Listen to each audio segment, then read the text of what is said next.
जळगाव लोणवाडी येथे विकसित भारत संकल्प यात्रा मोहिमेच्या रथाचा शुभारंभ। जळगाव जिल्ह्यातील बोदवड तालुक्यातील लोणवाडी येथे विकसित भारत संकल्प यात्रा मोहिमेच्या रथाचा आज शुभारंभ करण्यात आला।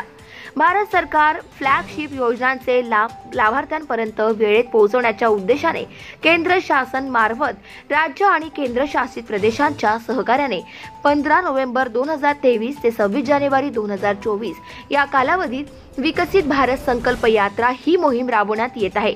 मोहिमेच्या निमित्ताने जळगाव जिल्ह्यात फिरणाऱ्या रथाचे आज बोदवड तालुक्यातील लोणवाडी येथे या रथाचा शुभारंभ करण्यात आला। विविध योजनांच्या माध्यमातून एक तरी लाभार्थी आपणास मिळावा यासाठी केंद्र सरकारची धडपड सुरू आहे। या लाभातून आपण आत्मनिर्भर होणार असून यातून देश आणि देशवासी विकसित होणार असल्याचा मनोदय घेऊन ही संकल्प यात्रा आपल्या दारापर्यंत येणार असल्याचा आनंद असल्याची प्रतिक्रिया माजी सरपंच मोहन खंडू देठे यांनी यावेळी दिली। लोकनायक न्यूज साठी प्रतिनिधी ज्ञानेश्वर पारदी, बोदवड, जिल्हा जळगाव। केंद्र सरकारच्या वतीनं ज्या विविध विकास कामाच्या योजना गेल्या 9-10 वर्षापासून राबवण्यात आलेल्या आहे त्याच्या संदर्भात माहिती देण्याकरता भारत विकास यात्रा लोणवाडी गावात आलेली आहे आणि या माध्यमातून आपल्या गावात बऱ्याचशा म्हणजे 90% लाभार्थ्यांना मोफत अन्नधान्य राशनच्या मार्फत वाटप होत आहे। तसेच सणासुदीच्या काळात गोरगरिबांना आनंदाचा शिधा देण्यात येत आहे।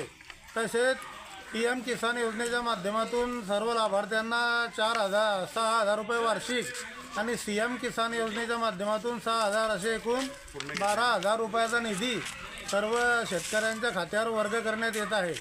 तसेच शेतकऱ्यांच्या ज्या विविध शेतीची मोजमाप असो त्या सर्व डिजिटल क्षेत्रात सरकारच्या वतीनं मोठ्या प्रमाणावर क्रांती झालेली आहे आणि पूर्ण भारतात रस्ते असो, सिमेंटचे रस्ते असो, गावगावी रस्ते असो, गावातली स्वच्छता असो, शौचालय असो या संदर्भात भारत अग्रेसर होत आहे आणि मोठ्या प्रमाणावर विकासाच्या योजना राबवण्यात येत आहेत। तसेच राम मंदिराच्या माध्यमातून जे श्रद्धेचा आशय आहे पूर्ण हिंदुस्थानभर लोकांच्या मनात जी कल्पना होती की अयोध्येतील राम मंदिर जे 600 वर्षापूर्वी मोगल साम्राज्यानं नेस्तनाबूत केलेलं होतं असं राम मंदिर आता पूर्ण प्राणप्रतिष्ठा 22 जानेवारीला प्रधानमंत्र्यांच्या हस्ते होत आहे आणि हा पूर्ण देशाच्या वतीनं गौरवाचा आणि आनंदाचा क्षण आहे आणि म्हणून या निमित्त मी सर्व आपल्या देशाचे पंतप्रधान यांचे